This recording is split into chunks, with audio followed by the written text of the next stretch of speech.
Hello दोस्तों, एक बार फिर से स्वागत है आप सभी का ग्रिप नॉलेज स्टडी पॉइंट में। दोस्तों, आज इस वीडियो में हम लोग इतिहास के टॉप 50 क्वेश्चंस का प्रैक्टिस करने वाले हैं, जो कि आपके उत्तर प्रदेश पुलिस, उत्तर प्रदेश लेखपाल, रेलवे ग्रुप डी और आने वाले सभी प्रतियोगी परीक्षाओं के लिए महत्वपूर्ण होंगी।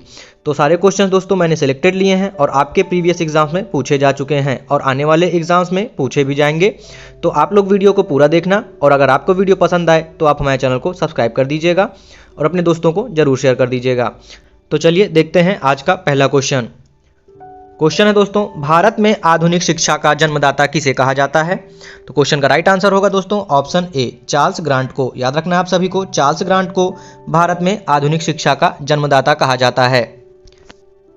क्वेश्चन नंबर 2 है दोस्तों, किस वर्ष उड़ीसा बिहार से पृथक हुआ था? तो क्वेश्चन का राइट आंसर हो जाएगा ऑप्शन सी, 1936 में। याद रखना है आप सभी को, 1936 में उड़ीसा बिहार से पृथक हुआ था। क्वेश्चन नंबर 3 है, काकोरी ट्रेन डकैती कांड के नायक कौन थे? तो काकोरी ट्रेन डकैती के नायक रामप्रसाद बिस्मिल थे। ऑप्शन ए राइट हो जाएगा। क्वेश्चन नंबर 4 है दोस्तों, ऋग्वेद में सबसे पवित्र नदी किसे माना गया है? तो ऋग्वेद में सबसे पवित्र नदी सरस्वती नदी को माना गया है। याद रखिएगा, ऑप्शन बी क्वेश्चन का राइट आंसर हो जाएगा, सरस्वती नदी। ऋग्वेद में सबसे पवित्र नदी सरस्वती को माना गया है। क्वेश्चन नंबर 5 है दोस्तों, किसने पाटलिपुत्र को पोलीब्रोथा कहा है? तो दोस्तों क्वेश्चन का राइट आंसर हो जाएगा मेगस्थनीज। ऑप्शन ए राइट हो जाएगा, मेगस्थनीज ने पाटलिपुत्र को पोलीब्रोथा कहा है। क्वेश्चन नंबर 6 है दोस्तों, भारतीय इतिहास में बाजार नियमों या मूल्य नियंत्रण पद्धति की शुरुआत किसने की थी? तो दोस्तों बाजार नियमों और मूल्य नियंत्रण पद्धति की शुरुआत अलाउद्दीन खिलजी ने की थी। याद रखिएगा, अलाउद्दीन खिलजी ने बाजार नियमों और मूल्य नियंत्रण पद्धति की शुरुआत की थी। मलिक काफूर को हजार दिनारी कहा गया, क्यों कहा गया था मलिक काफूर को हजार दिनारी? क्योंकि उसे 1000 दिनार में खरीदा गया था। याद रखिएगा, क्योंकि उसे 1000 दिनार में खरीदा गया था। क्वेश्चन नंबर 8 है दोस्तों, गुजरात विजय की यादगार में अकबर ने किसका निर्माण कराया था? तो दोस्तों बुलंद दरवाजा का निर्माण कराया था। याद रखिएगा, बुलंद दरवाजा का निर्माण करवाया था अकबर ने गुजरात विजय की यादगार में। क्वेश्चन नंबर 9 है दोस्तों, दीन ए इलाही नामक नया धर्म किसके द्वारा शुरू किया गया था? तो दीन ए इलाही नामक नया धर्म अकबर द्वारा शुरू किया गया था। याद रखिएगा, अकबर द्वारा शुरू किया गया था। दहसाला बंदोबस्त किससे संबंधित है? तो दहसाला बंदोबस्त टोडरमल से संबंधित है। याद रखिएगा, टोडरमल से संबंधित है। क्वेश्चन नंबर 11 है दोस्तों, किसे भारत में पुर्तगाली साम्राज्य का वास्तविक संस्थापक कहा जाता है? तो दोस्तों याद रखिएगा आप सभी, अल्फांसी डी अल्बुकुर्क को कहा जाता है। याद रखना है, अल्फांसी डी अल्बुकर्क को कहा जाता है। ऑप्शन बी क्वेश्चन का राइट आंसर हो जाएगा। क्वेश्चन नंबर 12 है दोस्तों, भारत में प्रथम रेल लाइन निम्न में से किसने बिछवाई थी? तो याद रखिएगा दोस्तों, भारत में प्रथम रेल लाइन जॉर्ज क्लार्क ने बिछवाई थी। याद रखिएगा, जॉर्ज क्लार्क ने बिछवाई थी। ऑप्शन सी क्वेश्चन का राइट आंसर हो जाएगा। क्वेश्चन नंबर 13 है दोस्तों, भूदान आंदोलन किसने प्रारंभ किया था? तो भूदान आंदोलन विनोबा भावे ने शुरू किया था। याद रखना है आप सभी को, विनोबा भावे ने शुरू किया था भूदान आंदोलन। ऑप्शन सी राइट हो जाएगा। क्वेश्चन नंबर 14 है दोस्तों, सरदार वल्लभ भाई पटेल की तुलना निम्न में से किससे की जाती है? तो याद रखिएगा दोस्तों आप सभी, गैरीबाल्डी से की जाती है। याद रखिएगा, गैरीबाल्डी से की जाती है सरदार वल्लभ भाई पटेल की तुलना। क्वेश्चन नंबर 15 है दोस्तों, ऋग्वैदिक आर्यों का मुख्य व्यवसाय क्या था? तो ऋग्वैदिक आर्यों का मुख्य व्यवसाय पशुपालन था। याद रखना है, पशुपालन था ऋग्वैदिक आर्यों का प्रमुख व्यवसाय। क्वेश्चन नंबर 16 है दोस्तों, कौन सा वेद अंशतः गद्य रूप में ही रचित है? तो दोस्तों गद्य रूप में यजुर्वेद रचित है। याद रखना है आप सभी को, यजुर्वेद गद्य रूप में रचित है। क्वेश्चन नंबर 17 है दोस्तों, गायत्री मंत्र किस पुस्तक में मिलता है? तो दोस्तों गायत्री मंत्र ऋग्वेद में मिलता है। याद रखना आप सभी को, गायत्री मंत्र ऋग्वेद में मिलता है। क्वेश्चन नंबर 18 है दोस्तों, सातवाहन आंध्र सातवाहन वंश का संस्थापक कौन था? तो सातवाहन का संस्थापक था सिमुक। याद रखना आप सभी को, सिमुक सातवाहन का संस्थापक था। क्वेश्चन नंबर 19 है दोस्तों, किस सातवाहन नरेश ने गाथा सप्तशती नामक महत्वपूर्ण कृति की रचना की थी? तो याद रखिएगा दोस्तों आप सभी, हाल ने रचित की थी। याद रखना है आप सभी को, हाल ने गाथा सप्तशती नामक महत्वपूर्ण कृति की रचना की थी। याद रखना आप सभी को। क्वेश्चन नंबर 20 है दोस्तों, प्रथम विधि निर्माता कौन है? तो क्वेश्चन नंबर 20 का राइट आंसर हो जाएगा मनु। याद रखना आप सभी को, प्रथम विधि निर्माता मनु हैं। क्वेश्चन नंबर 21 है दोस्तों, अपने काल के महान संगीतज्ञ तानसेन किसके दरबार में थे? तो याद रखना है आप सभी को अकबर के दरबार में थे। याद रखना है अकबर के दरबार में अपने काल के महान संगीतक तानसेन थे। क्वेश्चन नंबर 22 है सिख धर्म का संस्थापक किसे माना जाता है? तो सिख धर्म का संस्थापक गुरु नानक को माना जाता है। याद रखना आप सभी को गुरु नानक को सिख धर्म का संस्थापक माना जाता है। भारत में सहायक संधि का जन्मदाता कौन था? तो भारत में सहायक संधि का जन्मदाता डुप्ले था। याद रखना है डुप्ले था। ऑप्शन ए राइट हो जाएगा। क्वेश्चन नंबर 24 है दोस्तों सिकंदर ने भारत पर कब आक्रमण किया था? तो सिकंदर ने भारत पर 326 ईसा पूर्व में आक्रमण किया था। याद रखना है 326 ईसा पूर्व में आक्रमण किया था सिकंदर ने। क्वेश्चन नंबर 25 है दोस्तों निम्नलिखित में से किसने सोने के सर्वाधिक शुद्ध सिक्के जारी किए थे? तो याद रखना है दोस्तों आप सभी को कुशाणों ने जारी किए थे। याद रखना है कुशाणों ने सोने के सर्वाधिक शुद्ध सिक्के जारी किए थे। ऑप्शन ए क्वेश्चन का राइट आंसर हो जाएगा। चलिए देखते हैं अगला क्वेश्चन।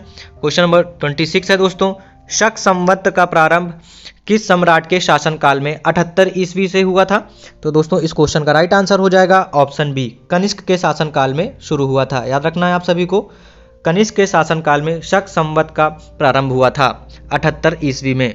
क्वेश्चन नंबर 27 है तैमूर लंग ने किस वर्ष भारत पर आक्रमण किया था?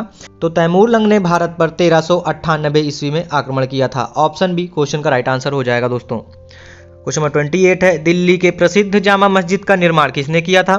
तो दिल्ली के प्रसिद्ध जामा मस्जिद का निर्माण शाहजहां ने किया था। याद रखना है शाहजहां ने किया था। ऑप्शन बी राइट हो जाएगा। क्वेश्चन नंबर 29 है मुमताज महल का असली नाम क्या था? तो दोस्तों मुमताज महल का असली नाम हो जाएगा अर्जुमंद बानो बेगम। याद रखना है अर्जुमंद बानो बेगम। चलिए देखते हैं अगला क्वेश्चन। क्वेश्चन नंबर 30 है आदि ग्रंथ किसने संकलित किया था? तो आदि ग्रंथ को संकलित किया था गुरु अर्जुन ने। याद रखना है गुरु अर्जुन ने आदि ग्रंथ को संकलित किया था। क्वेश्चन नंबर 31 है दोस्तों स्वामी दयानंद सरस्वती का मूल नाम क्या था? तो स्वामी दयानंद का मूल नाम हो जाएगा मूल शंकर। याद रखना आप सभी को मूल शंकर हो जाएगा। चलिए देखते हैं अगला क्वेश्चन। क्वेश्चन नंबर 32 है दोस्तों निम्नोक्त में से कौन सा युद्ध था जिसने भारत में ब्रिटिश प्रभुत्व का प्रारंभ किया था? तो दोस्तों क्वेश्चन का राइट आंसर हो जाएगा ऑप्शन ए प्लासी का युद्ध। याद रखना है प्लासी का युद्ध से भारत में ब्रिटिश का प्रभुत्व प्रारंभ हो गया था। ऑप्शन ए क्वेश्चन का राइट आंसर हो जाएगा। क्वेश्चन नंबर 33 है दोस्तों हर्यक वंश के किस शासक को कुणिक कहा जाता था? तो क्वेश्चन का राइट आंसर हो जाएगा दोस्तों ऑप्शन सी अजातशत्रु को। याद रखना है अजातशत्रु को कुणिक कहा जाता था। क्वेश्चन नंबर 34 है दोस्तों नंद वंश का संस्थापक कौन था? तो याद रखना है दोस्तों आप सभी को नंद वंश का संस्थापक महापदानंद थे। याद रखना है नंद वंश के संस्थापक महापदानंद थे। क्वेश्चन नंबर 35 है जैन परंपरा के अनुसार जैन धर्म में कुल कितने तीर्थंकर हुए?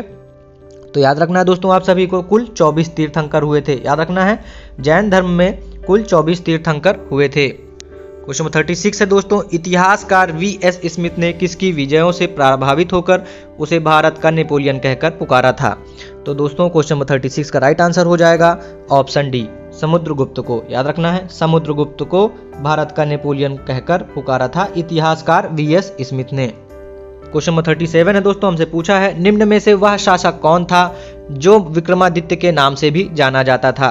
तो दोस्तों इसका राइट आंसर हो जाएगा ऑप्शन डी चंद्रगुप्त द्वितीय। याद रखना आप सभी को चंद्रगुप्त द्वितीय को विक्रमादित्य के नाम से भी जानते थे। चलिए क्वेश्चन नंबर 38 है महमूद गजनवी ने भारत पर कितनी बार आक्रमण किया था? तो याद रखना है दोस्तों आप सभी को महमूद गजनवी ने भारत पर कुल 17 बार आक्रमण किया था। याद रखना आप सभी को कुल 17 बार आक्रमण किया था। क्वेश्चन नंबर 39 है दोस्तों किस मुगल बादशाह को जिंदा पीर भी कहा जाता था? तो याद रखना है दोस्तों आप सभी को औरंगजेब को जिंदा पीर भी कहा जाता था। याद रखना है औरंगजेब को जिंदा पीर भी कहा जाता था। क्वेश्चन नंबर 40 है दोस्तों मयूर सिंहासन तख्त ए हाउस पर बैठने वाला अंतिम मुगल बादशाह कौन था? तो दोस्तों इस क्वेश्चन का राइट आंसर होगा मोहम्मद शाह रंगीला। याद रखना है ऑप्शन बी राइट हो जाएगा। मोहम्मद शाह रंगीला वह अंतिम मुगल बादशाह था जो कि मयूर सिंहासन तख्त ए हाउस पर बैठा था। याद रखना आप सभी को। चलिए देखते हैं अगला क्वेश्चन। क्वेश्चन नंबर 41 है वेदों की ओर लौटो यह नारा किसने दिया था? वेदों की ओर लौटो यह नारा किसने दिया था? तो याद रखना है आप सभी को दयानंद सरस्वती ने दिया था। याद रखना है दयानंद सरस्वती ने दिया था। ऑप्शन बी राइट हो जाएगा। क्वेश्चन नंबर 42 है स्वामी विवेकानंद का मूल नाम क्या था? तो याद रखना है दोस्तों आप सभी को नरेंद्रनाथ दत्त था। याद रखना है नरेंद्रनाथ दत्त था स्वामी विवेकानंद का मूल नाम। क्वेश्चन नंबर 43 है दोस्तों, महात्मा गांधी ने करो या मरो का नारा किस आंदोलन में दिया था? तो दोस्तों महात्मा गांधी ने करो या मरो का नारा दिया था भारत छोड़ो आंदोलन में। याद रखना है, भारत छोड़ो आंदोलन में दिया था। भारत की आज़ादी के समय कांग्रेस के अध्यक्ष कौन थे? तो भारत के आज़ादी के समय कांग्रेस के अध्यक्ष जी.बी. कृपलानी थे। याद रखना है, जी.बी. कृपलानी थे। भारत के आज़ादी के समय कांग्रेस के अध्यक्ष जी.बी. कृपलानी थे। क्वेश्चन नंबर 45 है दोस्तों, ठगों के दमन का श्रेय किसको दिया जाता है? ठगों के दमन का श्रेय किसको दिया जाता है? तो राइट आंसर हो जाएगा कर्नल स्लीमैन को दिया जाता है। याद रखना आप सभी को, कर्नल स्लीमैन को ठगों के दमन का श्रेय दिया जाता है। जैन परंपरा के अनुसार महावीर कौन से तीर्थंकर थे? जैन परंपरा के अनुसार महावीर कौन से तीर्थंकर थे? तो राइट आंसर हो जाएगा दोस्तों 24वें तीर्थंकर थे। याद रखना है, 24वें तीर्थंकर थे महावीर। चलिए देखते हैं अगला क्वेश्चन। क्वेश्चन नंबर 47 है, अल-बरूनी किसके शासनकाल में इतिहासकार था? अल-बरूनी किसके शासनकाल में इतिहासकार था? तो राइट आंसर होगा ऑप्शन ए, महमूद गजनवी के। याद रखना है, महमूद गजनवी के शासनकाल में अल-बरूनी इतिहासकार था। क्वेश्चन नंबर 48 है दोस्तों, विजयनगर के महान साम्राज्य में के अवशेष कहाँ पाए जाते हैं? दोस्तों क्वेश्चन हमसे पूछा है विजयनगर के महान साम्राज्य के अवशेष कहाँ पाए जाते हैं? तो क्वेश्चन का राइट आंसर हो जाएगा हम्पी में। याद रखना आप सभी को, हम्पी में पाए जाते हैं। ऑप्शन सी क्वेश्चन का राइट आंसर हो जाएगा दोस्तों। क्वेश्चन नंबर 49 है, कृष्णदेव राय के दरबार में अष्टदिग्गज कौन थे? क्वेश्चन का राइट आंसर होगा दोस्तों ऑप्शन बी, 8 तेलुगु कवि। याद रखना है आप सभी को, 8 तेलुगु कवि कृष्णदेव राय के दरबार में अष्टदिग्गज थे। चलिए देखते हैं अगला क्वेश्चन। क्वेश्चन नंबर 50 है दोस्तों, भारत में बीबी का मकबरा कहाँ पर स्थित है? क्वेश्चन हमसे पूछा है भारत में बीबी का मकबरा कहाँ पर स्थित है? तो याद रखना है आप सभी को, औरंगाबाद में स्थित है। याद रखना है, औरंगाबाद में स्थित है। तो दोस्तों ये थे इतिहास के टॉप 50 क्वेश्चंस। आशा करता हूँ वीडियो आप सभी को पसंद आई होगी। वीडियो आप सभी को पसंद आई हो तो आप अपने दोस्तों को जरूर शेयर करिए, और चैनल पर नए हो तो चैनल को सब्सक्राइब करके बेल आइकन ऑन कर लीजिए, ताकि आप लोगों को सभी वीडियो की अपडेट मिलती रहे। धन्यवाद दोस्तों।